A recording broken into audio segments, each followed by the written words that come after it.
do you see the Trump influence and what's going on? Yeah, it does matter because this is an inside baseball game. This is one of those times where a lot of the internal machinations of the Republican conference will happen behind closed doors or on secret ballots, and a lot of horse trading will be going on, a lot of individual conversations and side conversations that aren't in the public.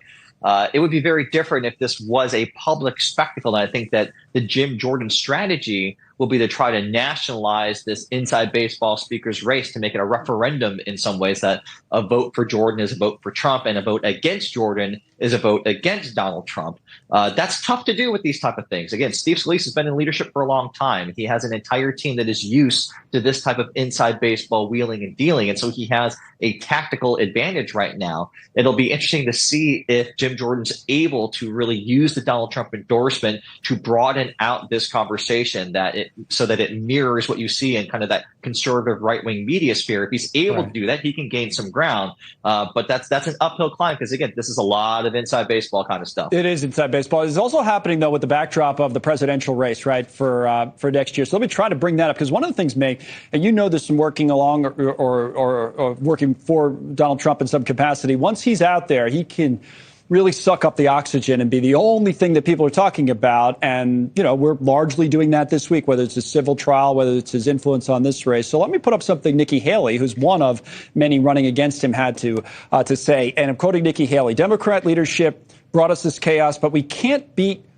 Democrat chaos with Republican chaos. We need a new direction, not more mess and distraction. The GOP should focus on cutting debt, beating inflation, fixing the border, defeating China. No more drama. We need a united front. Now, she obviously is referring to the drama that we've seen in Capitol Hill, but also maybe the drama that Mr. Trump brings to the situation on Capitol Hill. It's tough for people like Haley to get attention this week, May. Yeah, I think that it was a little bit too vague of a criticism to actually land. You know, we're well familiar with the personality complaints of Donald Trump, but is she trying to attack Matt Gaetz? What is she talking about? Now, I think that there was a real opportunity here. Every single coalition of 222 people is going to have dissent, is going to have people who go to the media, is going to have people who want to fundraise. Like, this is normal. The Democrats have the squad, and how do you keep the squad in line?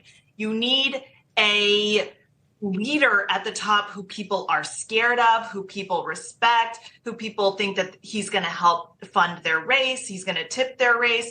And so I think with the Democrats, you do have Nancy Pelosi in the House side wrangling people. And what Nikki Haley should have said is that Trump let this happen. I mean, these are just 8 people who are Trump supporters. He could have prevented chaos from happening, but he didn't. And that lack of a leader, that's painful for us. So it was just, I don't know. I think a little too scattered to land. Scattered. We'll go with scattered. Okay. So, and the interesting perspective I think that you bring on this, Kurt, having worked on both sides of Capitol Hill, knowing Republicans and knowing Democrats, you know, there's the public comments that people are going to make, but also the way they feel privately. How do you think, and I know this is maybe just speculation, but how do you think these Republicans, you know, many of them, feel about the Donald Trump effect? All this talk, well, will he go? Will he not? Who's he going to endorse?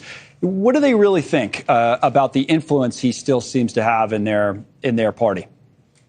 You know, I think the one thing that is just true of anyone who's a creature of Congress is that they oftentimes wish that anybody outside of Congress would just stay out of it.